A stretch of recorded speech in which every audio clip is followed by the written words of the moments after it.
ஹalleluya ஹalleluya ஹalleluya. கர்த்தருடைய பரிசுத்த நாமத்திற்கு மகிமையும் ஸ்தோத்திரம் உண்டாவதாக. தேவனுடைய பிரதான கிருபை நமக்கு இந்த நாளிலும் திரும்ப உண்டாயிருந்தபடினாலே கடந்த வாரத்தில் ஆண்டவருக்கு ஒரு ஆராதனை செய்து நாம் கடந்து போனோம். திரும்பவும் தேவனாய் கர்த்தர் அவர் பரிசுத்த ஆராதனை செய்யும்படியாக நல்லவரே ஆசீர்வாதத்தை நமக்கு தந்தார். அதற்காக ஆண்டவருக்கு நாம் ஸ்தோத்திரம் செலுத்துகிறேன். கடந்த வாரத்தின் நாட்களிலும் கூட நானும் எனது தேவனுடைய பாதத்தில் பல மணி நேரங்கள் ஒவ்வொரு நாளும் நான் நன்றாக வருகிறேன். இந்த நாளுக்காக, இந்த நாளுடைய வார்த்தைகளுக்காக நான் தேவசனத்திலே நான் காத்திருந்தேன். அப்படி நான் காத்திருந்து தேவ சமூகத்திலே ஜெபித்து விண்ணப்பித்துக் கொண்டிருந்த இந்த நேரங்களிலே என் தேவனாய் கர்த்தர் தாமே இன்றைக்கு அதிகாலை வேளையில நான் திரும்பவும் ஆண்டவர் சமூகத்திலே காலை ஜெபத்தை முடித்துவிட்டு என்னுடைய தேவனுடைய சமூகத்திலே நான் காத்திருந்த பொழுது தேவனாய் கர்த்தர் தாமே எனக்கு ஒரு வார்த்தையை தந்தார். அந்த வார்த்தை எனக்கும் பிரயோஜனமாக இருந்தது, ஆத்மாவை பலப்படுத்தக்கூடிய வார்த்தையாக இருந்தது. அந்த நல்ல கர்த்தருடைய வார்த்தை உங்கள் ஆத்மாவுக்கும் பிரயோஜனமும் உங்கள் ஆத்மாவை தைரியப்படுத்தக்கூடியதாக பலப்படுத்தக்கூடியதாக இருக்கும் என்று நான் எண்ணுகிறேன். அப்படியே கர்த்தர் உங்களுக்கு அதை ஆசீர்வதித்து தருவாராக. இந்த நாளுக்குரிய வார்த்தையாக நான் தேவசமூகத்தில் காத்திருந்த பொழுது சங்கீத புத்தகத்துல 121வது சங்கீதத்துல 1-2 வசனங்களை தேவனாய் கர்த்தர் தாமே நமக்கு இன்றைக்கு செய்தியாக தேவனாய் கர்த்தர் தாமே தந்திருக்கிறார். அந்த வார்த்தையை நாம் தியானிப்பதற்கு கர்த்தர் தாமே தம்முடைய வார்த்தைகளை அனுப்பி தந்து நம்மை ஆசீர்வதிப்பாராக. சங்கீத புத்தகத்துல 121ல 1-2 வசனங்களை ஒரு தேவனுடைய பிள்ளை எடுத்து வாசிக்கலாம். எனக்கு ஒத்தாசை வரும் பர்வதங்களுக்கு நேராக என் கண்களை ஏறெடுக்கிறேன். எனக்கு ஒத்தாசை வரும் பர்வதங்களுக்கு நேராக என் கண்களை ஏறெடுக்கிறேன். வானத்தின் பூமியை உண்டாக்கின கர்த்தரிடத்திலிருந்து எனக்கு ஒத்தாசை, வானத்தின் பூமியை உண்டாக்கின கர்த்தரிடத்திலிருந்து எனக்கு ஒத்தாசை வரும் என்று சங்கீதக்காரனாகிய பக்தன் இப்படி ஒரு நல்ல வார்த்தையை அவர் எழுதி வைத்து விட்டு போயிருக்கிறார். தன் அனுபவத்தை அங்கே எழுதி கொடுத்து விட்டு போயிருக்கிறார் என்று எண்ணுகிறேன். அதற்காக நானும் என் ஆண்டவருக்கு அதிகமாக நான் ஸ்தோத்திரம் செலுத்துகிறேன். எனக்கு ஒத்தாசை வரும் பர்வதங்களுக்கு நேராக என் கண்களை நான் என்ன செய்வேன்? ஏறெடுப்பேன். வானத்தையும் பூமியை உண்டாக்கின கர்த்தரிடத்திலிருந்து எனக்கு என்ன செய்ய ஒத்தாசை வரும் என்று எழுதியிருக்கிறது. நமக்கு ஒத்தாசை தேவனிடத்திலிருந்து வர வேண்டியது இருக்கிறது. மனிதர்களாக நமக்கு பல சங்கடமான காலங்கள் உண்டாகிறது, பல ஆபத்து நேரங்கள் நம்முடைய வாழ்க்கையில வந்து போகிறது என்று சொல்லி நாம் மறந்திருக்கிறோம். நம்முடைய மனம் பல வேளைகளில் பாதிக்கப்பட்டு நாம் என்ன செய்கிறோம்? நிற்கிற சமைப்பு அநேகம் அநேகம் அநேகம் என்று சொல்லி நாம் மறுத்திருக்கிறோம். நம்முடைய இயலாமைகளில் நமக்கு ஒருவர் கண்டிப்பாக கை கொடுக்க வேண்டியது இருக்கிறது, உதவ வேண்டியது இருக்கிறது என்று பல வேளைகளே நாம் மறந்திருக்கிறோம். ஆனபடினாலே தேவ சமூகத்திலே வந்திருக்கிறார் தேவனுடைய பிள்ளைகளே, அப்படிப்பட்ட நேரங்களிலே நம்மை தாங்கி பிடிக்கிற ஒருவர் வேண்டும், தாங்கி பிடிக்கிற ஒரு அனுபவம் வேண்டும், நமக்கு கை கொடுக்கிற ஒரு அனுபவம் வேண்டும் என்று எண்ணுகிறோம் அல்லவா? அதுதான் ஒத்தாசை என்று சொல்லி நாம் அறிந்திருக்கிறோம். இந்த ஒத்தாசை தேவனிடத்திலிருந்து தான் வருகிறது. ஒருவேளை மனுஷன் மூலமாக நமக்கு பல வேளைகளில் சில வேளைகளில் நமக்கு ஒத்தாசை அனுப்பப்பட்டாலும் அது தேவனுடைய செயல் என்று சொல்லி நாம் உள்ளத்தில் அதை என்ன செய்து கொள்ள வேண்டும்? புரிந்து வைத்துக் கொள்ள வேண்டும். மனிதர்கள் மூலமாகவும் கர்த்தர் செய்கிறார்.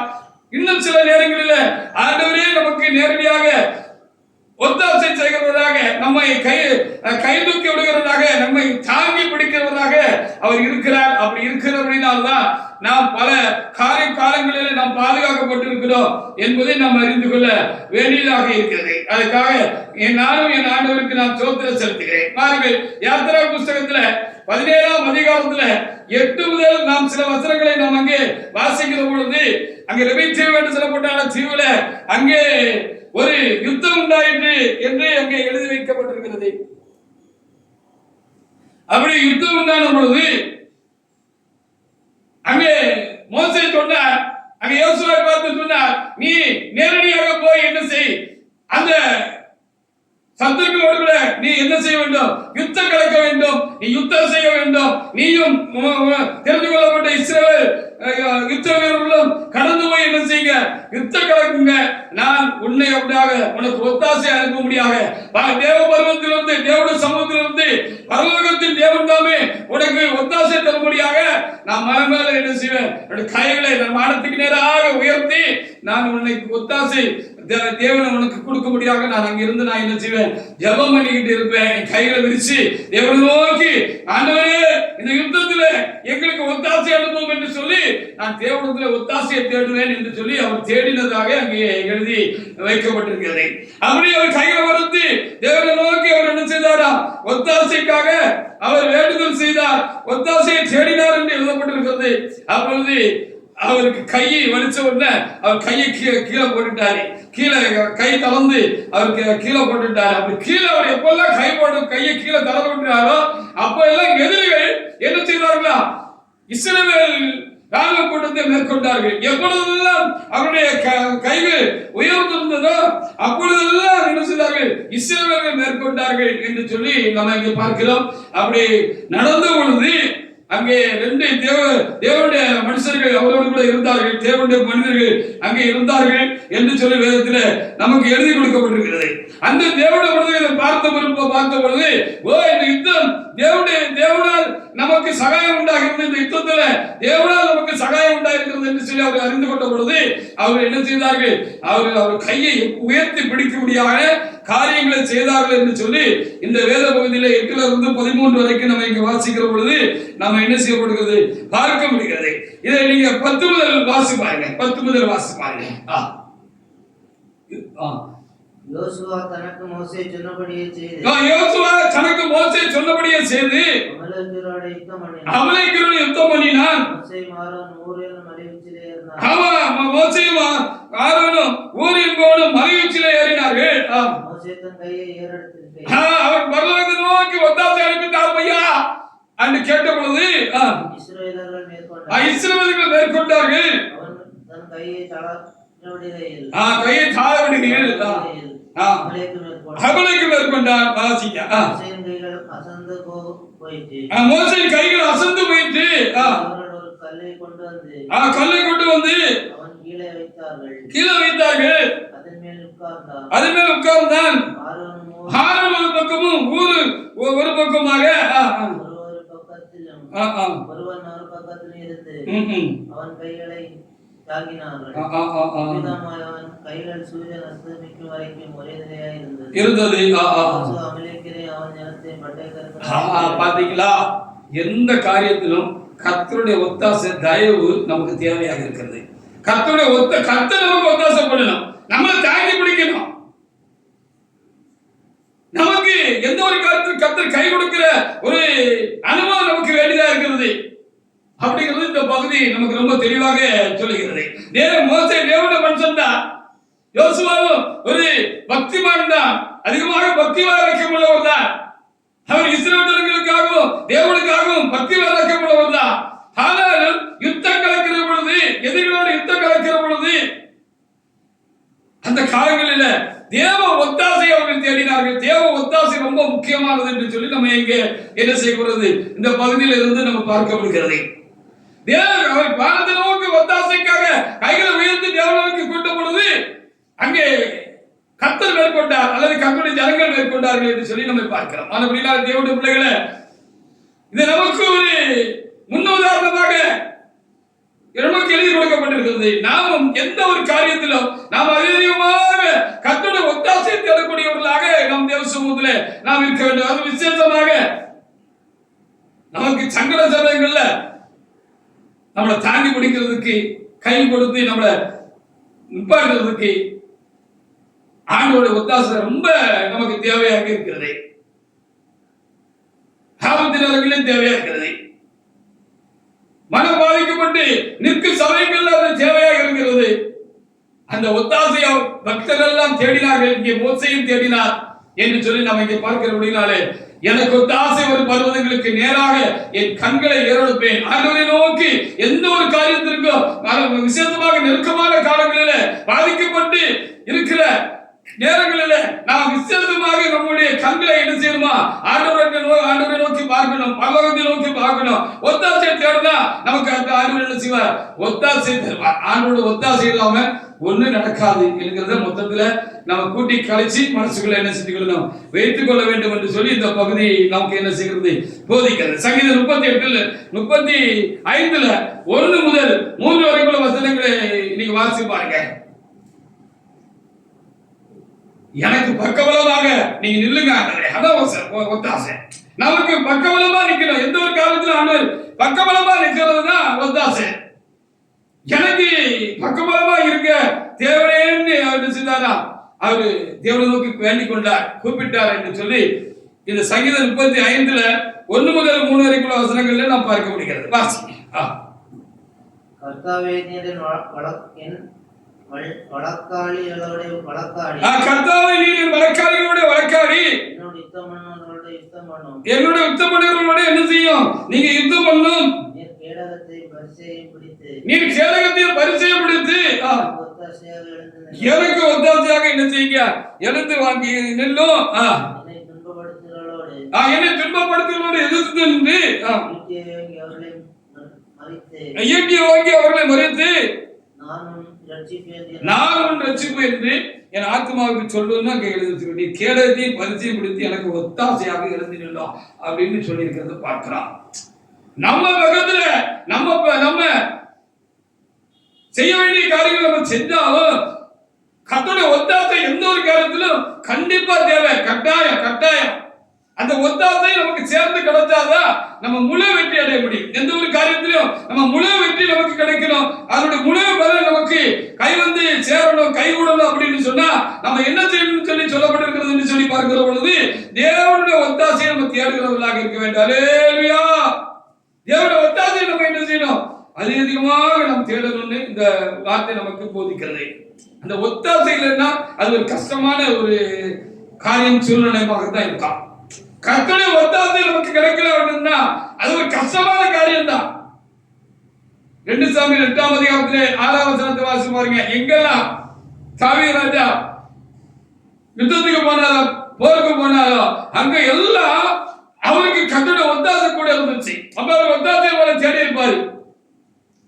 யுத்தம் கிடக்க போறோம், எதிரிகளோட யுத்தம் கிடக்க போகிறோம் அப்படிங்கிற பொழுது அவர் என்ன செய்திருக்க முடியும்? அவர் தேவனுடைய ஒத்தாசையை தேடி இருக்க முடியும். உபவாசம் போட்டு ஜெபிச்சிருப்பாரு, மனை பிள்ளைகளோட உபவாசம் போட்டு ஜெபிச்சிருப்பாரு, அரசாங்கத்தில் இருக்கிற மந்திரிமார்களோடு கூட, போர் தளபதிகளோடு கூட, இஸ்ரவேல் தலைவர்களோடு கூட அவர் என்ன செய்திருப்பாரு? கர்த்தருடைய ஒத்தாசையை தேடி இருப்பாரு. அப்படி தேடுறதுனால அவருக்கு கர்த்தருடைய ஒத்தாசை இருந்ததுனால அவர் எல்லா இடத்திலும் எல்லா சூழ்நிலையிலும் அவர் என்ன செய்யப்பட்டாரா? காக்கப்பட்டார், பாதுகாக்கப்பட்டார் என்று சொல்லி சொல்லப்பட்டிருக்கிறது. சில இடங்கள் நம்ம பார்த்திருக்கிறோம். கர்த்தருடைய ஒத்தாசையை தேடாத கர்த்தருக்கு எதிர்த்து நின்றுதானே சில ராஜாக்கள் யுத்தத்துக்கு அவர்கள் போயிருக்கிற பொழுது நினையாம ஒருத்த 7 அம்பு ராஜாவுடைய கவச சந்துக்குள்ள ஊடுருவி பாய்ந்து செத்து போனாங்க அப்படின்னு சொல்லி எழுதப்பட்டிருக்கிறது. அவர்களும் யுத்த வீரர்கள் தான், அவர்களும் பராக்கிரமசாலிகள் தான், குறைந்தவர்கள் அல்ல என்று சொல்வதற்கு ஒன்றுமில்லை. அப்படியானால் என்ன? எந்த ஒரு சூழ்நிலையிலும் நமக்கு தேவனுடைய ஒத்தாசை ரொம்ப தேவையாக இருக்கிறது. எனக்கு ஒத்தாசை வரும் பரகவர்களுக்கு நேராக என் கண்களை நான் என்ன செய்வேன்? ஏறெடுத்து வானத்தின் பூமியை உண்டாக்கின கர்த்தரிடத்திலிருந்து எனக்கு ஒத்தாசை வரணும் அப்படின்னு அங்கே எழுதப்பட்டிருக்கிறது. வாசிப்பார்கள் 2 சாமுவேல் 8:6 வாசிப்பாங்க. தமஸ்கு அடுத்த சீரியாவிலே தானியங்களை வைத்தான். தமஸ்கு அடுத்த சீரியாவிலே தானியங்களை வைத்தான். தாவீதை சேவித்து அவனுக்கு கப்பம் கட்டினார்கள். தாவீது போன இடத்திலெல்லாம் கர்த்தர் அவனை காப்பாற்றினார். போன இடத்துல அவனுக்கு ஜெயம் கிடைத்தது, போன இடத்துல கர்த்தர் அவனை காப்பாற்றினார்னு சொல்லப்பட்டிருக்கிறது. அதனால நம்ம எவ்வளவு திறமையான ஆளா இருந்தாலும், எப்படிப்பட்ட காரியம் நம்ம இடத்துல இருந்தாலும் நம்முடைய காரியங்கள் போல அது ஒரு நமக்கு ஒரு நிறைவான ஒரு ஆசீர்வாதத்தை, நிறைவான ஒரு ஜெயத்தை, வெற்றியை, நிறைவான ஒரு பாதுகாவலை நமக்கு உண்டாக்கி கொடுக்காது என்று சொல்லி நாம் இங்கே செய்ய வேண்டியிருக்கிறது, பார்க்க வேண்டியது. 1 நாளாகமம் 18:13 கூட இதே மாதிரி ஒரு வசனம் நமக்கு எழுதி வைக்கப்பட்டிருக்கிறது. இவர்களை நாம் நோக்கி பார்க்கிற பொழுதெல்லாம் நாம் என்ன செய்யணும்னு சொல்லி பார்க்கிற பொழுது அவர்கள் தேவனுடைய ஒத்தாசையை தேடினார்கள். தங்களுக்கு ஆபத்து காலத்தில் தேடினார்கள், சங்கட காலங்களில் தேடினார்கள். அவர்கள் பாதிக்கப்பட்டிருந்த பொழுது, அவருடைய மனம் பாதிக்கப்பட்டிருந்த பொழுது தேவனிடத்தில் அவர்கள் ஒத்தாசையை தேடினார்கள். நாம தேடணுங்கிறதுக்காக அவை நமக்கு எழுதி கொடுக்கப்பட்டிருக்கிறது. வாசித்து பாருங்க. 1 நாளாகமம் 18:13 எடுத்து வாசித்து பாருங்க. அப்ப ஒத்தாசை எவ்வளவு தேவை பாத்தீங்களா? நம்ம ஒத்தாசையை தேடணும், கர்த்தருடைய ஒத்தாசையை தேடணும், தேவனுடைய ஒத்தாசையை நாம் தேடணும். வாசித்து பாருங்க 1 நாளாகமம் 18:13 எடுத்து வாசிங்க. தாவீது ஏதோமிலே தானியம் போட்டான். தாவீது ஏதோமிலே தானியம் போட்டான். ஏதோமியர் எல்லாரும் ஏதோமியர் எல்லாரும் தேவிக்கிறவனானார்கள். தாவீது போன இடங்களில் எல்லாம் தாவீது போன இடங்களில் எல்லாம் என்ன செஞ்சாரு கர்த்தர்? அவனை காப்பாற்றினார். அவனை காப்பாற்றினார் என்று சொல்லி அந்த 13ஆம் வசனத்துல என்ன செய்திருக்கிறது? எழுதப்பட்டிருக்கிறது. நாம் காக்கப்படுவதற்கு, நம் குடும்பங்கள் காக்கப்படுவதற்கு, நமக்கு தந்த தேவனுடைய ஜனங்கள் அவருடைய குடும்பங்கள் காக்கப்படுவதற்கு, நம்முடைய ஊழியர்கள், நம்முடைய சபை பாதுகாக்கப்படுவதற்கு நாம் என்ன செய்யணுமா? கர்த்தருடைய எப்பவும் ஒத்தாசை தேடிக்கிட்டே இருக்கணும். கர்த்தர் சமூகத்துல அவரை நோக்கி பார்க்கணும், ஜெபம் பண்ணணும், வேண்டுதல் செய்யணும். இது ரொம்ப முக்கியமான ஒரு காரியம். ஏன்னா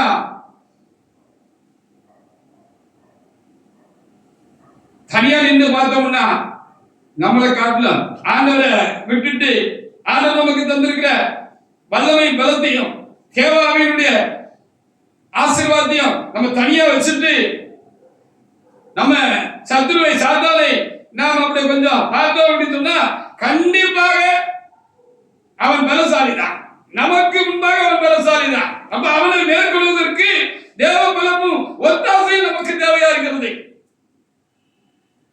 நம்ம அவன் ஜெயிச்சிடாதபடிக்கு, நம்மளை அவன் மேற்கொண்டு விடாதபடிக்கு, நமக்கு பெரிய ஒரு நஷ்ட கஷ்டத்தை, ஒரு இழப்பை உண்டாக்கி விடாதபடிக்கு நமக்கு தேவ பலத்தோடு கூட அவருடைய ஒத்தாசை நமக்கு ரொம்ப தேவையாக இருக்கிறது. ஏனென்று சொன்னால் தேவனை காட்டிலும் பெரியவனுக்கு ஒத்தனும் இல்லை, தேவனுக்கு முன்பாக ஒண்ணுமே இல்லை. அப்போ நம்ம எவ்வளவு ஆவிக்குரிய ரீதியாக பலசாலிகள் என்று நாம் எண்ணிக்கொண்டாலும், நாம் ஆவிக்குரியவர்களாக இருந்தாலும், தேவ பலத்தினால் நாம் நிரப்பப்பட்டு இருந்தாலும், நமக்கு ரொம்ப முக்கியம் என்ன சொல்லி பார்க்கிற பொழுது தேவனுடைய ஒத்தாசை நமக்கு தேவை. இந்த ஒத்தாசையை அவர்கள் தேடினார்கள், நாமும் அதை மனசுல வச்சுக்கிட வேண்டியது ரொம்ப ரொம்ப முக்கியமான ஒரு காரியமா இருக்கு. பாருங்க 1 சாமுவேல் 18:27 எடுத்து வாசி பாருங்க.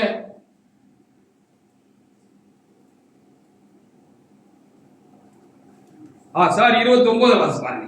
1 சாமுவேல் 18:29. தாவீது உயிரோடு கூட இருந்த நாளெல்லாம் சவுல் அவருக்கு சத்துருவாக இருந்தாரு அப்படின்னு சொல்லி அங்க எழுதப்பட்டிருக்கிறது. 1 சாமுவேல் 18:29. ஆகையால் சவுல் இன்னும் அதிகமாய் தாவீதுக்கு பயந்து தன் உயிரோடு நாளெல்லாம் தாவீதுக்கு சத்துருவாயிருந்தான். உயிரோடு நாளெல்லாம் தாவீதுக்கு சத்துருவாயிருந்தான். அப்போ ஆண்டவருடைய ஒத்தாசையினால்தான் அவர் பலம் பொருந்திய அதிகாரம் பொருந்திய ஒரு ராஜாவுக்கு ஒரு தப்பி காக்கப்பட்டார். அது கர்த்தருடைய ஒத்தாசையினாலதான் அவருக்கு கிடைச்சிச்சு அப்படின்னு நம்ம அறிவோம். 2 சாமுவேல் 21:13 முதல் வசனங்களை நமக்கு வாசிக்கிற பொழுது தாவீது தமக்கு கிட்ட இந்த ஜனங்களை கூட்டிக்கிட்டு, ஆண் மக்களை கூட்டிக்கிட்டு அவரு கொள்ளைக்கு போயிட்டாரு அப்படின்னு சொல்லுவாங்க. கொள்ளைக்காக போயிட்டாரு, கொள்ளை அடிக்கிறதுக்காக போனாரு அப்படின்னு சொல்லி சொல்லுவாங்க. இப்படி போயிட்டு இருந்த நேரத்துல இங்க ஒரு கூட்டம் வந்து என்ன செஞ்சுட்டு இவங்க விட்டுட்டு போன இவரோட எல்லா ரசிகளை பொருள்களை மாத்திரமல்ல, தாவீதுக்கு கூட போன அந்த யுத்த மனுஷர்களுடைய எல்லா காரியங்களும், மனை பிள்ளைகள் எல்லாரையும் பிடிச்சிட்டு போயிட்டாங்க அப்படின்னு சொல்லி அந்த பகுதியில் எழுதப்பட்டிருக்கிறது. ரொம்ப இப்படி ஒரு சூழ்நிலை உண்டாகிற, நெருக்கம் உண்டாகிற பொழுது, ஒரு பெரிய ஒரு பாதிப்பு உண்டாகிற பொழுது எல்லாரும் மனமும் கலங்கி இருந்தானே. அப்படிதான் இந்த விசுவாசமாக தாவீதுக்கு இருந்தானே இந்த யுத்த மனுஷர்களுடைய பிள்ளைகளும், பொஞ்சாதிகளும், அவருடைய உடைமைகள், அவருடைய எல்லா காரியங்களும் அங்கே கொண்டு போயிட்டாங்க அப்படின்னு சொன்ன உடனே இவங்களால என்ன செய்ய முடியல அப்படின்னு சொல்லி நம்ம அங்க பார்க்கிற பொழுது அதை சீரழிக்க முடியல, தாங்கிக் கொள்ள முடியல. நேற்று வரைக்கும் இந்த நிமிஷம் வரைக்கும் தாவீதுக்கு ரொம்ப விசுவாசமா தான் இருந்தாங்க. ஆனா இப்ப அந்த விசுவாசம் எல்லாம் காதுல பறந்துட்டு அந்த வரியில வேதனையில பொண்டாட்டி பிள்ளையெல்லாம் பறிகொடுத்துட்டு அந்த கோபம் தாவீதுக்கு நேரா திரும்பிட்டு அப்படின்னு இந்த பகுதியில என்ன செய்யப்பட்டிருக்கிறது எழுதி வைக்கப்பட்டிருக்கிறது. தாவீதுக்கு நேராக திரும்பிட்டான். பாருங்க, வாசி பாருங்க பாப்போம். 2 சாமுவேல் 22 2 சாமுவேல் 21 13 முதல் சில வசனங்களை நீங்க வாசி பாருங்க. 1 சாமுவேலா 2 சாமுவேல் இருக்கா? வசனம் எடுத்து பாத்தீங்களா?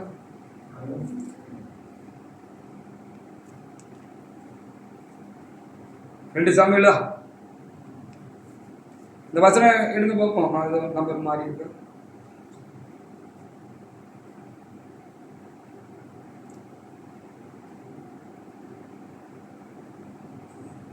Sorry,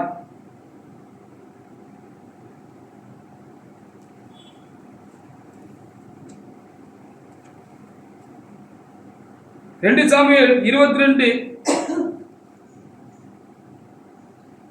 sorry 1 Samuel 30:6. நான் தவறா சொல்லிட்டேன். வாசி பாருங்க. 1 சாமுவேல் 30:6 வாசி பாருங்க. தாவீது மிகவும் நெருக்கப்பட்டான். தாவீது மிகவும் நெருக்கப்பட்டான். அந்த சூழ்நிலை எல்லாரும் அவர் நெருக்குறாங்க.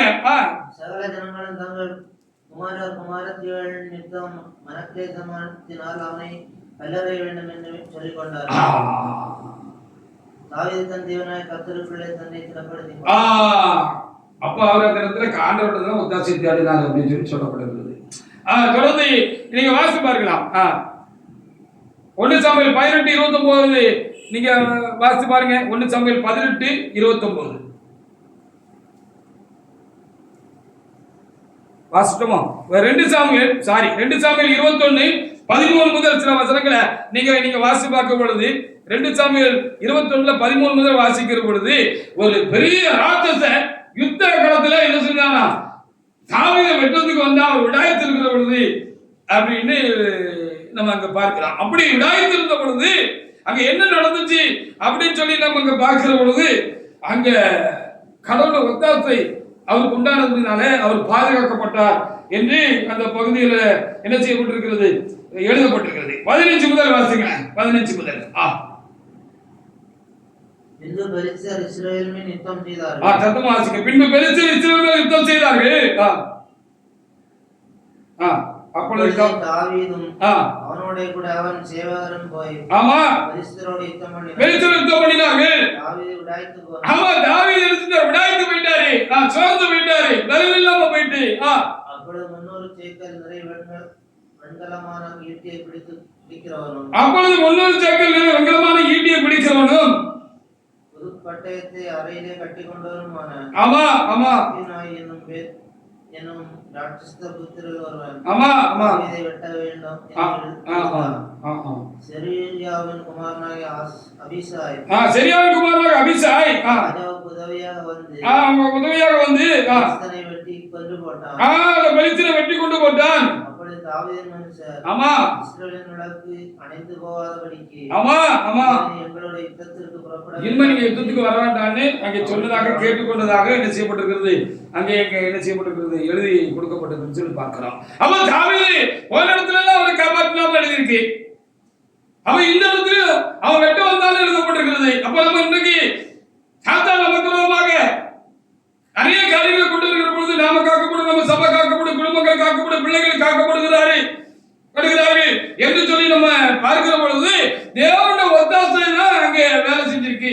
அது நம்ம காரியங்கள் எல்லாம் காத்திருக்கு, நமக்கு அனுகூலமா அவருடைய ஒத்தாசை தான் இருந்திருக்கு அப்படின்னு சொல்லி நம்ம விளங்கிக்கிடணும், குறிச்சுக்கிடணும், மனசுல வச்சுக்கிடணும். அதற்காக நாம் தேவனாக்கிறதுக்கு சதா காலங்களில் நினைச்சு நம்ம என்ன சொன்னோம், அதுக்கு நம்ம நன்றி சொல்லணும். அப்படிங்கிறது தான் கர்த்தருடைய காரியமாக இருக்கிறது என்று சொல்லி நம்ம என்ன செய்ய முடிகிறது, நம்ம பார்க்க வேண்டியதா இருக்கிறது.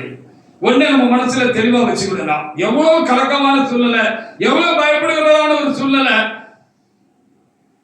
அடுத்து என்ன நடக்கும்னு நமக்கு தெரியாம கலங்கி நிற்கிற ஒரு காரியமா இருக்கட்டும், இல்ல எந்த ஒரு பாதிப்பான ஒரு காலகட்டமா இருக்கட்டும், ஆபத்தா இருக்கட்டும், அவசரமாக இருக்கட்டும், ஒண்ணு நம்ம இருதயத்துல வச்சுக்கிடணும். இந்த செய்தியை குறித்து நான் தொடர்ந்து எனக்குள்ளே நான் தியானித்துக் கொண்டிருக்கிற பொழுது கர்த்தர் இந்த காரியத்தை எனக்குள்ள அப்படியாக சொன்னார், பேசினார். எனக்கு மாத்திரம் உங்களுக்கு சேர்த்துதான், உங்களுக்கு சொல்லும்படியாக தேவனாய் கர்த்தர் தெரிந்தார், எனக்கு சொன்னார். நம்ம சாத்தானுக்கு சொந்தமானவங்க இல்லை, நாம் ரட்சிக்கப்பட்டிருக்கிறோம். நம் நல்ல மனசுல வச்சுக்கோங்க, தேவனுடைய பிள்ளைகளை கேட்கிறவர்களே, எனக்கு அருமையானவர்களே, நாம் சாத்தானுக்கு சொந்தமானவர்கள் அல்ல, நாம் ரட்சிக்கப்பட்டிருக்கிறோம். கர்த்தராகிய இயேசு கிறிஸ்துவின் இரத்தத்தினாலே நம்ம என்ன செய்திருக்கிறோம்? நானும் நீங்களும் என்ன செய்திருக்கிறோம்? நாம் மீட்கப்பட்டு ரட்சிக்கப்பட்டிருக்கிறோம். இப்ப நம்ம யாருக்கு சொந்தம்? நாம் இப்பொழுது கர்த்தராகிய இயேசு கிறிஸ்துவுக்கு, தேவனுக்கு சொந்தம். நாம் தேவனுடைய சொந்தமாக உடமையாக இருக்கிறோம், அவருடையவர்கள். இப்ப நம்ம சாத்தான் நமக்கு சில காரியங்களை கொண்டு வருகிறான், நம்மளை உருட்டுறான், நம்மளை கஷ்டப்படுத்துறான், நம்மளை நஷ்டப்படுத்துறான். நமக்கு சில குறைவுகள் உண்டாகிறது, நாம் தாக்கப்படுகிறோம், மனதளவிலும் நாம் அதிகமாக நாம் தாக்கப்படுகிறோம் என்று சொன்னால் நம்மளை முற்றிலும் ஆமாக்கி போடுகிறதுக்கு, அதை ஒழித்து போடுகிறதுக்கு, இல்லாமல் ஆக்குறதுக்கு அவனுக்கு நம்ம மேல அதிகாரம் கிடையாது. ஏன் என்று சொன்னால் நாம் அவனுக்கு இப்பொழுது சொந்தம் இல்லை, நாம் தேவனுக்கு சொந்தமானவர்கள், தேவனுடையவர்கள். அதுல அவன் மிஞ்சி போக முடியாது. கர்த்தர் என்ன செய்வாரு? அப்பப்ப தலையிடுவார், தலையிட்டு நமக்கு ஒத்தாசை அனுப்பி கொடுப்பாரு. அப்படிங்கிறத நம்ம மனசுல வச்சுக்கிட்டோம்னா நமக்கு எப்பவும் ஒரு தைரியமான ஒரு மனநிலை உண்டாயிருக்கும். எவ்வளவு பாதிப்பா இருந்தாலும் தான் மிஞ்சி அவன் ஒண்ணும் செய்ய முடியாது. ஹல்லேலூயா! அவன் மிஞ்சி ஒண்ணும் செய்ய முடியாது. நாம் தேவனுடையவர்கள், தேவனுக்கு சொந்தமானவர்கள். இந்த தெளிவு நமக்குள்ள எப்பவும் வச்சுக்கிறோம். அதோட கூட நாம் என்ன செய்யணும்? ரொம்ப பாதிக்கப்படுகிற பொழுது, ரொம்ப கஷ்டமா இருக்கிற பொழுது தேவனுடைய ஒத்தாசையை தேடணும். நம்முடைய கண்களை ஆண்டவர் நோக்கி இறந்து தேவனத்தை நோக்கி நாம் ஒத்தாசை தேடி தேவனை நோக்கி நம்ம ஜெபம் பண்ணணும். எந்த ஒரு காரியத்திலும் அப்படிங்கிறது இன்றைக்கு நமக்கு முக்கியமாக கர்த்தர் சொல்லுகிற காரியமாக இருக்கிறது. அதற்காக என் ஆண்டவருக்கு நான் ஸ்தோத்திரம் செலுத்துகிறேன். சங்கீதம் 94 17 முதல் சில வசனங்களை நீங்க வாசி பாருங்க. சங்கீதம் 94 17 முதல் சில வசனங்களை நம்ம வாசி பார்க்கலாம். வாசிங்க.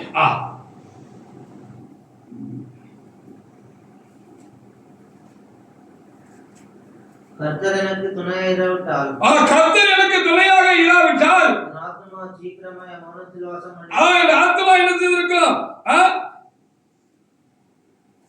சீக்கிரமாக மௌனத்தில் வாசம், சீக்கிரமாக மௌனத்தில் என்ன செய்திருக்கும்? போயிருக்கும் அப்படின்னு சொல்லி 94 அங்க 17 என்ன செய்யப்பட்டிருக்கிறது? எழுதப்பட்டிருக்கு. கர்த்தர் எனக்கு துணையாக இராவிட்டால் என் ஆத்துமா சீக்கிரமாக மௌனத்தில் வாசமாயிருக்கும். நான் செத்து போயிருப்பேன் அர்த்தம். அதுக்கு நான் அவ்வளவுதான், உயிரோடு கூட இருந்திருக்க முடியாது அப்படின்னு சொல்லி அர்த்தம். வாசிங்க. என் கால் சறுக்கிறது என்று நான் சொல்லும் போது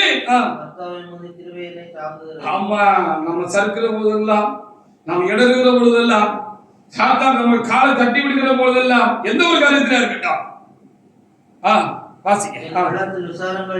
என் உள்ளத்தில் விசாரங்கள் பெருகுகள், என் ஆத்துமாவை தேற்றுகிறது. இந்த இடத்துல எல்லாம் ஆண்டவரோட ஒத்தாசை நமக்கு உண்டாயிருந்தது அப்படின்னு நம்ம புரிஞ்சுக்கிடணும். இல்லைன்னா நம்ம உயிரோடு இல்ல,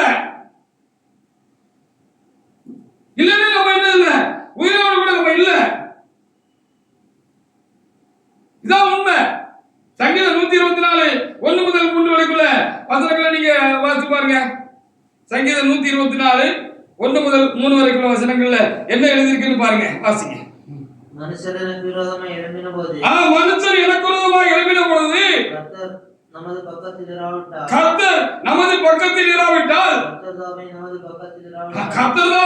பக்கத்தில் இராவிட்டால் கோபம் நம்மேல் எரிகையில், அவர்கள் கோபம் நம்மேல் எரிகையில், நம்மை உயிரோடு விழுங்கி இருப்பார். ஆமா, நம்மள முழுசா சாப்பிட்டு இருப்பாங்க, முழுங்கி இருப்பாங்க, நம்ம இல்ல அப்படின்னு சொல்லப்பட்டிருக்கு. அப்ப இந்த இடத்துல எல்லாம் கர்த்தருடைய ஒத்தாசை அந்த பக்தர்களுக்கு உண்டாயிருந்தது, எனக்கு உண்டாயிருந்தது, உங்களுக்கு உண்டாயிருந்தது, இனியும் உண்டாயிருக்கும். இதான் இன்றைக்கு கர்த்தர் நம்மை பெறப்படுத்தக்கூடியாக நமக்கு கொடுக்கிற ஒரு உன்னதமான வார்த்தையும் செய்தியுமாக இருக்கிறது.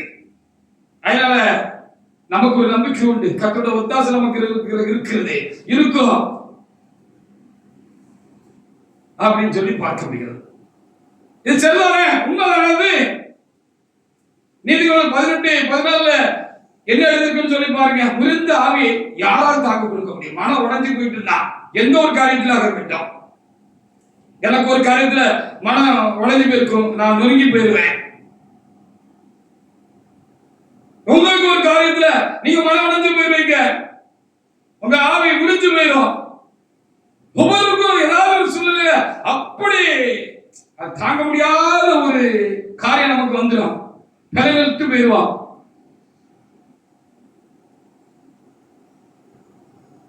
வாசிங்க. மனுஷனுடைய ஆவி அவர் பலவீனத்தை தாங்கும். ஆமா, நல்ல திடமான மன பலம் உள்ளவங்களா இருந்தாலும், எவ்வளவு பலமுள்ள ஆளா இருந்தாலும் திருதான், தைரியம் பலமான நல்ல மனத்துடமான ஒரு ஆளாக இருந்தாலும் திருதான், சில காரியங்கள் நம்மளை தாக்குற பொழுது அவ்வளவு மனதிடமான ஆளும் முகம் ஒரு மோசமான நிலைக்கு தள்ளப்படுவாங்க, மனம் உடைஞ்சு போயிடுவாங்க. அதான் இங்க மனம் முறிந்த ஆவியை யாரால் தாங்க, மனசு உடைஞ்சு போச்சுன்னா அது தாங்கவே முடியாது என்று சொல்லி பார்க்கிறோம். எத்தனை பேருக்கு நீ ஆறுதல் சொன்னப்பா, நீ என்னப்பா இப்படி தலை வந்து விழுந்து கிடக்க, இவ்வளவு மோசமா நீ ஆயிட்டியா அப்படின்னு சொன்னா அவருக்கு அதை தாங்க முடியல. எத்தனையோ இருக்கு பலனா இருந்தவரு, ஆறுதல் சொன்னவரு, தைரியம் சொன்னவரு, எத்தனையோ காரியத்துல தைரியமா எல்லாத்தையும் பேஸ் பண்ணவரு, எதிர்கொண்டவருக்கு இந்த விஷயம் ரொம்ப மோசமான ஒரு தாக்கத்தை உண்டாக்கிட்டு இப்போ கர்த்தருடைய ஒத்தாசை இல்லைன்னா அந்த மனிதர்கள் என்ன செய்கிறார்கள், தங்களையே முடித்துக் கொள்ளுகிற காரியங்கள் உலகத்துல நிறைய நடக்கு.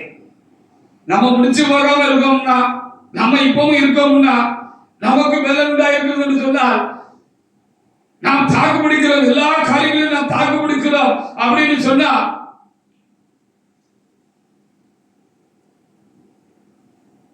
அது தேவ ஒத்தாசை நமக்கு உண்டானதுனால்தான். அப்ப தேவ ஒத்தாசை நமக்கு தாராளமா இருக்கு. தேவனுடைய பிள்ளைகளாய் நமக்கு, ஊழியக்காரராய் நமக்கு தேவனால் தெரிந்து கொள்ளப்பட்டு தேவ சமூகத்துல தேவனுடைய கருத்துல இருக்கிற நமக்கு தேவனுடைய ஒத்தாசை நமக்கு அதிகமாக இருக்கிறதுனாலதான் அது அப்படி. அப்ப அந்த ஒத்தாசை நம்ம ரொம்ப தேடணுங்கிறது தான் எனக்கு செய்தி. ஒரு தேவனுடைய ஊழியக்காரர் தன்னுடைய துணையோடு கூட பேசிக்கொண்டார். ரொம்ப நெருக்கப்பட்டிருக்கிற காலம் அது, ரொம்ப நெருக்கப்பட்டிருக்கிற ஒரு காலம். அதிகமாக மனதளவில் அதிகமாக சாத்தான் நெருக்குகிற காலம், ரொம்ப உக்கரமான ஒரு கொடிய காலம். அப்ப அப்படியே அந்த காரியங்களை நினைச்சு இந்த காரியங்களை பகிர்ந்து கொள்கிற பொழுது எப்படி நம்ம உயிரோடு கூட இருக்கோன்னு தெரியல, நான் எப்படி உயிரோடு கூட இருக்கேன்னு தெரியல. ஒண்ணு இதுக்குள்ள தலை வச்சிருக்கணும், இல்லைன்னா நெஞ்சு வச்சிருக்கணும். எப்படி எப்படி எப்படி அப்ப இருக்கோம் சொன்னா அது தேவனால தான் நம்ம இருக்கோம், அவருடைய ஒத்தாசையினால தான் இருக்கோம் அப்படின்னு சொல்லி அப்படி அந்த காரியத்தை பகிர்ந்து கொண்ட பொழுது கர்த்தரை நோக்கி பார்த்து நன்றி சொன்னதாக நான் உணர்கிறேன். அப்படின்னா தேவனுடைய பிள்ளைகளை நமக்கு கர்த்தருடைய ஒத்தாசை நமக்கு உண்டாயிருக்கிறது. அதற்காக நான் தேவனை நான் என்ன செய்கிறேன், சோத்தரிக்கிறேன். சிம்சோன் ஒரு பராக்கிரமசாலி, வேத புத்தகத்தில் நியாயாதிபதிகள் புத்தகத்தில் வாசிக்கிறோம். பராக்கிரமசாலி, தேவனுடைய ஆவியினால் பராக்கிரமம் அவருடைய ஆவியினால் அவர் என்ன செய்திருந்தாரு, நிரப்பப்பட்டிருந்தார் அப்படின்னு சொல்லி நம்ம அறிந்திருக்கிறோம். அந்த பராக்கிரமசாலி அந்த கர்த்தருடைய அந்த பராக்கிரமத்தினால தேவ ஆவியினால பலத்த காரியங்களை செய்தார் அப்படின்னு சொல்லி நம்ம அறிந்திருக்கிறோம். அப்ப ஒரு நாளைக்கு அவரை கட்டி வச்சுட்டாங்க. ஒரு ஸ்திரீ அவர்கிட்ட தந்திரமா அவர்கிட்ட சில காரியங்களை கேட்டு அவர் சொன்னாரு, புதுக்கயிறு கொண்டு என்னை கட்டி வச்சுட்டீங்க அப்படின்னு சொன்னா நான் என்னுடைய பலமெல்லாம் போயிடும் அப்படின்னு ஒரு புருடா விட்டாரு. அந்த அம்மா அதை நம்பி என்ன செஞ்சுட்டு அவரை புதுக்கயிறுனால கட்டி வச்சுட்டு, இப்படி நம்மளே கட்டி வச்சிருக்கிற காரியம் நிறைய இருக்கும், சாத்தான் பயமுறுத்துற காரியங்கள் நிறைய இருக்கும். நாம கட்டப்பட்ட மாதிரி ஒரு சூழல் நமக்கு இருக்கலாம். அதனால தேவாவின் பிறகு நம்ம மேல இறங்குற பொழுது நம்ம என்ன செய்யலாம், அதெல்லாம் நூல் கயிறு மாதிரி அது டப் டப் டப்னு தெரிச்சு போயிடும்னு பார்க்கலாம். அப்படிதான் எனக்கு அவருக்கு தெரிச்சு போயிட்டு சொல்லி நியாயாதிபதிகள் 15ஆம் அதிகாரத்துல நம்ம என்ன செய்ய முடிகிறது, பார்க்க முடிகிறது. நியாயாதிபதிகள் 15 அப்படி டப் டப்னு தெரிச்சு போச்சு. நிறைய பேர் கூடி இருந்தாங்க, அவரை பிடிச்சு அவரை கொண்டு போயிடலாம். அவருக்கு தண்டனை கொடுத்துடலாம், அவரை முடிச்சிடலாம் அப்படின்னு சொல்லி நினைச்சிட்டு இருந்தாங்க. அப்பொழுது தேவாவியானவர் பலமா அறிந்த போது அப்படி நடந்து சொல்லுகிறார். உடனே அவர் நினைச்சிருக்காரு, அங்க பெரும் கூட்டமாக எதிராளிகள் நின்றார்கள். அந்த பெருச்ச கூட்டத்தை எல்லாம் ஒரு கீழே கிடந்த ஒரு கல்லின் தாழையம் எடுத்து அவர் எடுத்துட்டாரு, வெளுத்துட்டாரு. வெளுத்த வெளுப்புல அடிச்ச அடியில 1000 பேர் செத்து விட்டாங்க அப்படின்னு சொல்லி எழுதப்பட்டிருக்கிறது. இதுவெல்லாம் ஒரு பெரிய வெற்றியை கட்டளையிட்டாரு. அப்படி இருக்கிற பொழுது அவருக்கு திடீர்னு தாக விடாயிட்டு தண்ணீர் தாகம் வந்துட்டு தண்ணீர் குடிக்கிறது பார்த்தார். அங்க பார்த்தார் தண்ணீர் காலம். இப்போ நம்ம தண்ணீர் கிடைக்கலன்னு சொன்னா தாக விடாயினால அவர் என்ன செய்வாரு, அவரு நான் வரண்டு என்ன செய்து விடுவாரு, கீழே விழுந்துருவாரு. மிச்சம் இருக்கிற அந்த பெருத்த கையில அவர் மாட்டிக்கிடுவார். இப்படி ஒரு நெருக்கடி அவருக்கு உண்டாயிருந்ததாக நியாயாதிபதி 15 நம்ம வாசிக்கிறோம். 18, 19 வசனங்களை மாத்திரம் வாசித்து பாருங்க. நியாயாதிபதிகள் 15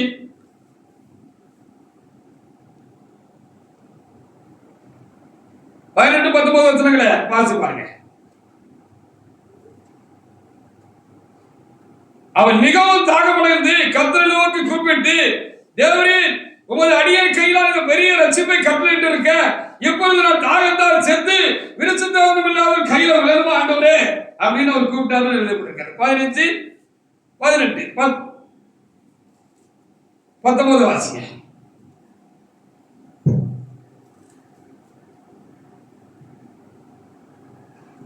அவன் மிகவும் 19 வாசிங்க. நான் 18 வாசிட்டேன்ல, 19 வாசிங்க. அப்பொழுது தேவன் லேகியிலுள்ள பள்ளத்தை பிளக்க பண்ணினார். அதிலிருந்து தண்ணீர் ஓடி வந்தது. அவன் குடித்தபோது ஆமா, அவன் உயிர் திரும்ப வந்தது. அவன் பிழைத்தான். ஆமா, அதற்கு என்ன பேரு என்று பெயரிட்டான். ஆமா, எவ்வளவு பெரிய பராக்கிரமசாலியாக இருந்தாலும் சில அந்த பராக்கிரமம் நமக்கு போகாது. நம்முடைய பலன்லாம் நமக்கு போகாது. நம்முடைய ஞானம், புத்தி இதெல்லாம் சில இடத்துல முங்கி போயிடும், வேலை செய்யாம போயிடும், முடியாம போயிடும். அப்ப அப்படிப்பட்ட நேரங்கள்ல நம்ம என்ன செய்ய முடியும்? அப்ப கர்த்தருடைய ஒத்தாசை அந்த வேலையில நமக்கு தேவையா இருக்கு. அப்படிதான் இங்க சிம்சோனுக்கு அது தேவையா இருந்தது அப்படின்னு சொல்லி நம்ம என்ன செய்ய முடிகிறது, நம்ம பார்க்க முடிகிறது. அந்த சேரை கொஞ்சம் பின்னால தள்ளி போட்டுட்டு கொஞ்சம் நல்ல வெளிச்சத்தில் உட்காந்துக்கணும். தெரியல வேலை சேர தெரியுதா அப்படின்னு சொல்லி நம்ம என்ன செய்ய முடிகிறது, பார்க்க முடிகிறது. சிங்கத்தின் வாயை யார் கட்ட முடியும்? தானியருடைய வாழ்க்கையை பார்க்க நம்ம திரும்பி பார்க்கிற பொழுது, அவர் சிங்க கபில போட்ட பொழுது அவர் நினைச்சிருப்பாரு, கண்டிப்பாக தேவனுடைய ஒத்தாசை அவர் தேடி இருப்பார். எனக்கு ஒத்தாசை வரும் பறவைகளுக்கு நேராக என் கண்களை ஏறெடுக்கிறேன் என்று சொல்லி ஆண்டவர் அன்னைக்கு அந்த தானியர் வானத்தை நோக்கி அமைவிட்டிருப்பாரு, தேவனை நோக்கி கூப்பிட்டு இருப்பாரு. பசி கலக்கத்தில் இருந்திருக்கும். இப்படிப்பட்ட சிங்க கபில உள்ள சிங்கங்கள் இப்படி ஒரு நாள் சிங்க கபிக்குள்ள தூக்கி போட போறாங்க அப்படின்னு சொன்னா, ஒரு 4-5 நாள் ஒரு வாரத்துக்கு சாப்பாடே கொடுக்காம என்ன செஞ்சிருவாங்க, அது பட்டினியா போட்டுருவாங்க. ஏன் அப்படின்னு சொன்னா, அப்பதான் அது என்ன செய்யும், அந்த சிங்க கபிக்குள்ள ஒரு தூக்கி போடுகிற பொழுது சிங்கங்களெல்லாம் மாத்தி வந்து என்ன செஞ்சிடும், கடிச்சு கொதறி பிச்சு எலும்பு கூட மிச்சம் இல்லாம ஆக்கிடும் அப்படின்னு அதை ரெடி பண்ணி வச்சிருப்பாங்க. இது ஒரு தண்டனை அந்த காலங்களில் இருந்திருக்கிறது. அன்றைக்கு ராஜாக்கள் காலங்கள்ல அப்ப ஒரு சிங்கம் இல்ல, 2 சிங்கம் இல்ல, எத்தனை சிங்கம் இருந்துச்சோ, 5 இருந்துச்சோ, 10 இருந்துச்சோ, அந்த சிங்க கபிக்குள்ள எத்தனை சிங்கம் இருந்துச்சோ தெரியாது. ஒரு சிங்கத்தை பார்த்தோம்ல, அங்க இருந்த எல்லா சிங்கங்களின் வாயை கர்த்தர் என்ன செஞ்சுட்டாரு, அடைச்சுட்டாருன்னு சொல்லி அங்க வேத புத்தகத்தில் எழுதப்பட்டிருக்கிறது. எல்லா சிங்கங்களும் வாயை கர்த்தர் அடைச்சிட்டாரு. ஒரு சிங்கம் 2 சிங்கம் இல்ல. அவன் எத்தனை பிரச்சனை வந்தாலும் சரி, ஒரு பிரச்சனை இல்ல, 2 பிரச்சனை இல்ல, 4 பிரச்சனை இல்ல, 100 பிரச்சனை வந்தாலும் சரி, 100,000 பிரச்சனை வந்தாலும் சரி, அந்த பிரச்சனையை கட்டுப்படுத்தும், மட்டுப்படுத்தும், அதற்கு ஒரு முடிவு உண்டாக்குவோம். ஆண்டவருக்கு முடியும், நமக்கு ஒத்தாசை அனுப்பி அதை செய்ய முடியும். அப்படிங்கிறத இந்த செய்திகள் நம்ம ரொம்ப குறிப்பா பார்க்க வேண்டிய ஒரு காரியமா இருக்கிறது. தானியேல் 3ஆம் அதிகாரத்தை நம்ம வாசிக்கிற பொழுது, அக்கினி உக்கிரத்தை அவிக்கிறதுக்கு அவங்க ஒத்தாசையை தேடி இருப்பாங்க. தூக்கி வீசினாங்க. வீசின பொழுது அதை கொண்டு போனவங்க பெரிய பலசாலிகளா இருந்தாங்க. ஆர்வத்துல பலமுக்க பலசாலிகளா இருந்தாங்க. அவங்க 7 மடங்கு சூடாக்கப்பட்டிருந்தாங்க. அந்த அக்னி சூளையில அந்த 3 பேரை சாத்ராக் மேஷாக் ஆபேத்நேகோ தூக்கி எரிந்தாங்க. அப்படி எரியறதுக்கு பக்கத்துல போடும் பொழுது அந்த அக்னியுடைய கொடூரம் அவங்களை கொண்டு போடுச்சு எழுதப்பட்டிருக்கு. இவங்களை தூக்கி வீசிட்டாங்க. தேவனே, இஸ்ரவேல் தேவனே, உம்முடைய நாமம் மகிமைப்படட்டும் ஆண்டவரே. எங்களுக்கு ஒத்தாசை அனுப்பி தாருங்க. அப்படி ஆண்டவரே அவங்க கூட்டிருப்பாங்க. கண்டிப்பாக கூட்டிருப்பாங்க. ஆண்டவர் வானத்திலிருந்து ஒத்தாசை அனுப்பினாரு. அந்த ஜீச்வாலை அக்னி உக்கிரத்தை கர்த்தர் எழுதிட்டாரு. அவிழ்த்து போட்டாரு. அந்த தீக்கு பலன் இல்லாம போயிட்டு தீ சுடாமாக்கிட்டாரு. தீ பொசுக்காமாக்கிட்டாரு. ஏன்னா அதை காட்டிலும் அக்னியான தேவன் அங்க அந்த தீக்கூட்டத்துக்குள்ள வந்துட்டாரு. அந்த தீச்சுவாலைக்குள்ள வந்துட்டாரு. அந்த சூளைக்குள்ள வந்துட்டாரு. அவங்களுக்குள்ளே அந்த அக்னி தேவன், அவங்களுடைய அந்த அக்னி தேவன். அந்த அக்னியிலும் அந்த தேவன் அக்னி உண்டாகிற தேவன் இருந்ததுனால அக்னி அங்க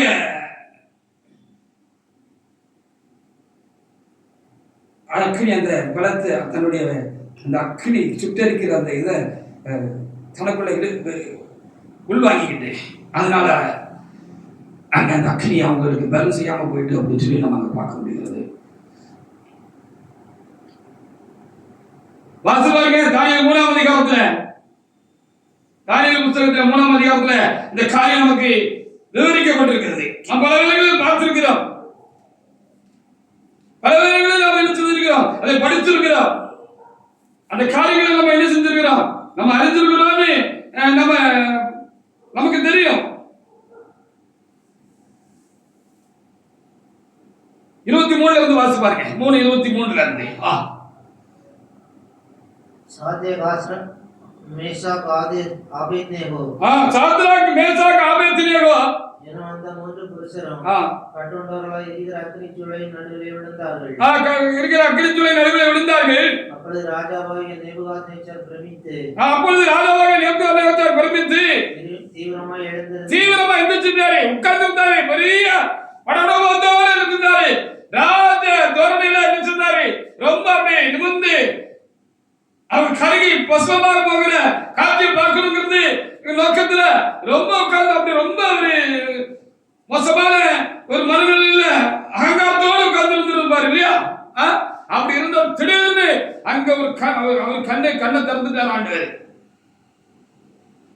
திறந்த பொழுது அவர் எழுந்திருந்து என்ன செஞ்சு சொன்னார்னு பார்க்க முடியுது. வாசிங்க. தன் மந்திரிமார்களை நோக்கி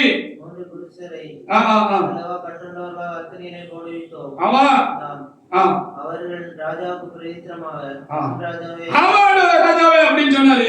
வாசிங்க. இதோ 4 பேர் விடுதலையாய் அக்கினியின் நடுவிலே உலாவிக் கொண்டிருக்கிறதை காண்கிறேன். அவர்களுக்கு ஒரு சேதமும் இல்லை. 4ஆம் ஆண்டின் சாயல் தேவபுத்திரருக்கு ஒப்பாயிருக்கிறது என்றார். அப்படின்னு சொன்னாரு. அப்படின்னு சொல்லப்பட்டிருக்கு. 27 வாசிங்க. தேசாதிபதிகளும் அதிகாரிகளும் தலைவரும் ராஜாவின் மந்திரிமார்களும் கூடி வந்து அந்த புருஷருடைய சரீரங்களின் மேல் அக்கினி விளைச்சல அக்கினிக்கு உள்ள இயல்பான அந்த சுடுகிற அந்த அனுபவம் அந்த அக்கினிக்கு இல்லாம போயிட்டு அக்கினி பலன் செய்யாமலும் அவருடைய தலைமையில் கருகாமலும் மயிர் கூட அங்க சேதமாகல சேதப்படாமலும் அக்கினியின் அவருடைய சாதனைகள் சேதமாகாமலும் அக்கினியின் மனம் அவர்களிடத்தில் இருந்ததை கண்டார்கள் என்று சொல்லி அங்கே எழுதப்படுகிறது. அவைகளுக்காக நம் தேவனை இதுக்கெல்லாம் ஆண்டோட ஒத்தாசை அவங்களுக்கு உண்டாயிருந்ததுன்னு அர்த்தம். நமக்கும் உண்டாகாதா? நாமும் தேவனுடைய மனிதர்கள் தான், தேவனுடைய ஊழியக்காரர்கள் தான், தேவனுடைய பிள்ளைகள் தான், தேவனால் ரட்சிப்பை பெற்றவர்கள் தான், தேவனுக்கு சொந்தமானவர்கள் தான். தனக்கு சொந்தமானதை எந்த ஒரு மனுஷனும் எந்த ஒரு சூழலும் இழக்கிறதுக்கு சம்மதிக்க மாட்டான். நாம கர்த்தருக்கு சொந்தமா இருக்கோம். நம்மளை இழக்கிறதுக்கு ஆண்டவர் சம்மதிப்பாரா? நம்முடைய இழக்கிறதுக்கு ஆண்டவர் சம்மதிப்பாரா? சில காரியங்களே அவருடைய ஒத்தாசை நமக்கு இருக்குங்கிறத அறிஞ்சு கொள்றதுக்காக சில சிரமங்களை கஷ்டங்களை கர்த்தர் அனுமதிக்கிறார் வேணும்னா நாம என்ன செஞ்சுக்கலாம், அதை வச்சுக்கலாம் அல்லது என்ன செஞ்சுக்கலாம், எடுத்துக்கிடலாம் அப்படின்னு சொல்லி நமக்கு பார்க்க முடிகிறது. சங்கீதம் 18:29 நீங்க எடுத்து வாசி பாருங்க. சங்கீதம் 18:29 தேவனுடைய பலன் ஒத்தாசை நமக்கு உண்டாயிருக்குமானால் நாம் எதையும் கடக்கவும் எதையும் தாண்டவும் முடியும். ஹல்லேலூயா! எதையும் ஜெயிக்கவும் முடியும். சங்கீதம் 18:29 உம்மாலே நான் ஒரு சேனைக்குள் பாய்ந்து போவேன். உம்மாலே நான் ஒரு சேனைக்குள் பாய்ந்து போவேன். என் தேவனாலே ஒரு மதிலை தாண்டி. ஆமா, என்ன ஒரு சிரமமான காரியமா இருந்தாலும் தான், பாதிப்பான காரியமா இருந்தாலும் தான், எவ்வளவு தாக்கப்பட்டு இருந்தாலும் சரிதான், எவ்வளவு எந்த ஒரு ஆபத்தான ஒரு காரியமா இருந்தாலும் சரிதான், எல்லாமே தாண்ட முடியும், கடக்க முடியும், ஜெயிக்க முடியும். தேவ ஒத்தாசை நமக்கு வேண்டும், இருக்கும், கண்டிப்பா இருக்கும். அந்த ஒத்தாசையை நம்ம தேடணும் அப்படின்னு கர்த்தர் இன்றைக்கு நமக்கு நல்ல வார்த்தைகளை கர்த்தர் தந்தவனுக்காக நாம் தேவனாய் கர்த்தருக்கு நாம் சொத்திருப்போமாக. சாரி, சங்கீதம் 121 வசனத்தை நாம் திரும்பவும் வாசிக்கலாம். சங்கீதம் 121 வசனங்கள். எனக்கு ஒத்தாசை வரும் பர்வதங்களுக்கு நேராக, எனக்கு ஒத்தாசை வரும் பர்வதங்களுக்கு நேராக என் கண்களை ஏறெடுக்கிறேன். வானத்தையும் பூமியை உண்டாக்கின கர்த்தரிடத்திலிருந்து நமக்கு ஒத்தாசை வரும், எனக்கு ஒத்தாசை வரும், உங்களுக்கு ஒத்தாசை வரும், நமக்கு ஒத்தாசை வரும். அந்த ஒத்தாசையை நாம் தேட வேண்டும். அது ரொம்ப முக்கியமானது. எந்த ஒரு காரியத்திலும் கர்த்தருடைய ஒத்தாசையை நாம் தேட வேண்டும் என்று கர்த்தர் நம்முடைய ஆத்மாவுக்கு உணர்த்துவிக்கும்படியாக தேவனாய் கர்த்தர் கொடுத்த நல்ல வார்த்தைகளுக்காக நானும் என் தேவனாய் கர்த்தரை நான் சொத்திருக்கிறேன். கர்த்தர் இந்த வார்த்தைகளை ஆசீர்வதிப்பாராக. ஆமென்.